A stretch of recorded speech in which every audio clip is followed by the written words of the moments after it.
Hello and welcome everyone. আজকে আমরা বকখালিতে বেড়াতে এসেছি।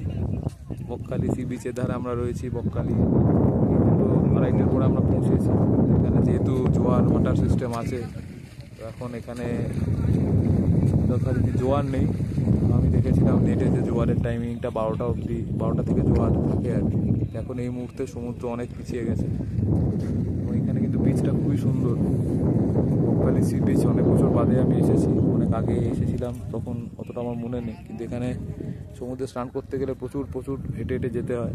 এখন তো এই মুহূর্তে আর অতটা হেঁটে যাওয়ার ইচ্ছে নেই। কালকে সকালে কখন জল আসবে জল হবে সেই হিসেবে আমরা এসে সমুদ্র স্নান করা বা এখানে যতটা জল আসে সেরকম একটা সমুদ্রের এক্সপিরিয়েন্সটা হবে। যেমন সমুদ্রের বিচটা খুব সুন্দর, সামনে কিছুটা জল জমে রয়েছে, কিন্তু এইখানে তারপর আবার বালি রয়েছে এবং প্রচুর দূরে চলে গেছে সমুদ্র এখান থেকে এখন আপনার দেখাই যাচ্ছে না। এই জল মারিয়ে গেলে, এই জল পেরিয়ে তারপরে ওইদিকে অনেক হেঁটে হেঁটে যাওয়া যেতে পারে।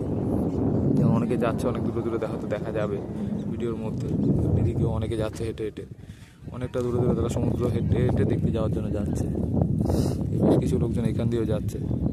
তারা এই জল পাড়িয়ে ওখানে গিয়ে এবার হেঁটে হেঁটে যাওয়ার। আমরা একটুখানি তাহলে এখন সাইট সিইংয়ের জন্যই চলে যাওয়ার প্ল্যানিং করছি। এখানে 6-7টা পয়েন্ট আছে, এগুলো ফ্রেজারগঞ্জ এবং হেনরিজ আইল্যান্ড, এরকম বেশ কিছু পয়েন্ট আছে। তার সাথে আছে ইকো পার্ক।